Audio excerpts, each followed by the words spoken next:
The Federal Ministry of Women Affairs has dismissed claims that survivors of sexual and gender-based violence were abandoned. In a statement released on Sunday by the Permanent Secretary, Federal Ministry of Women Affairs, Dr. Maryam Keshinro, the ministry says it provides emergency shelter, medical care, financial aid, and long-term reintegration support. A nationwide assessment in 2024 helped strengthen survivor services as the ministry explains that it is finalizing a national action plan, expanding shelter, a federal shelter capacity, and working with agencies to standardize care.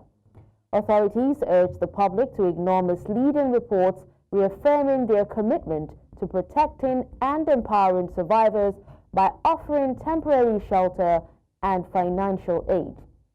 The ministry further says it is embarking on legislative reviews on laws on violence and abuse, such as the VAPP Act and other legal and policy instruments.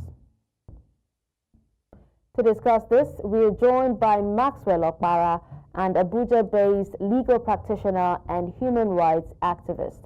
Thank you so much for joining us on the news, Maxwell. It's my pleasure to be with you. Maxwell, what do you make of the Ministry of Women Affairs response?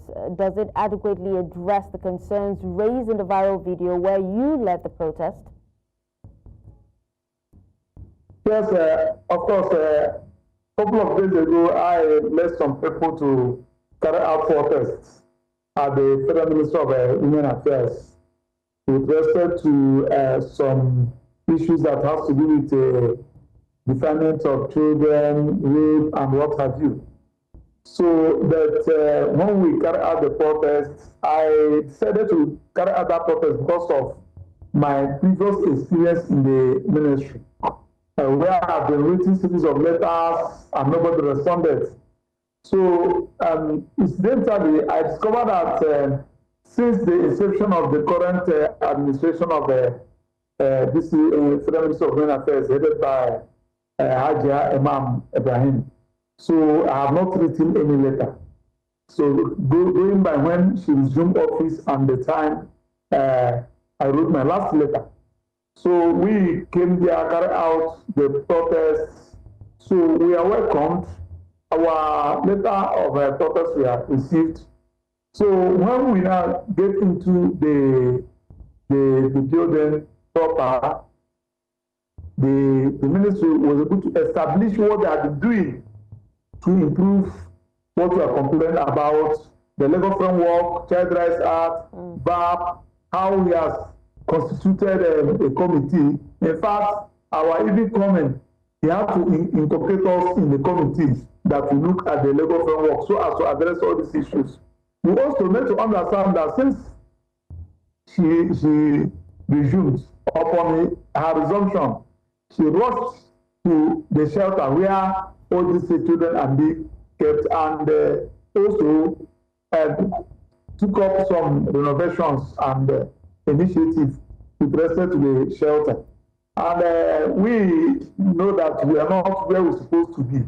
But from what I saw, what I met on ground with evidence, the current Minister of Women Affairs is making an effort. You can see that the protest which we carried out was something that happened before her resumption.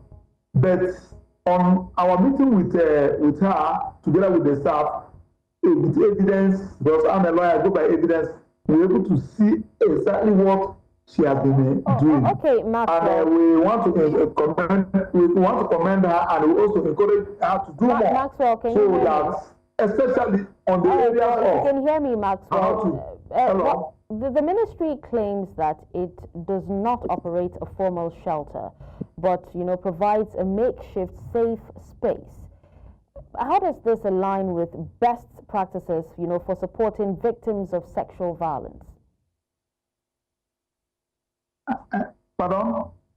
I said the ministry actually claims that... Can I hear you? Can you hear me, Maxwell?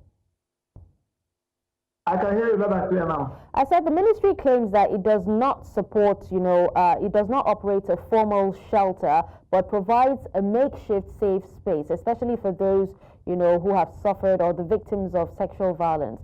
So how does, providing a makeshift safe space, how does it align with best practices for supporting victims of sexual violence? Yes, that is the essence of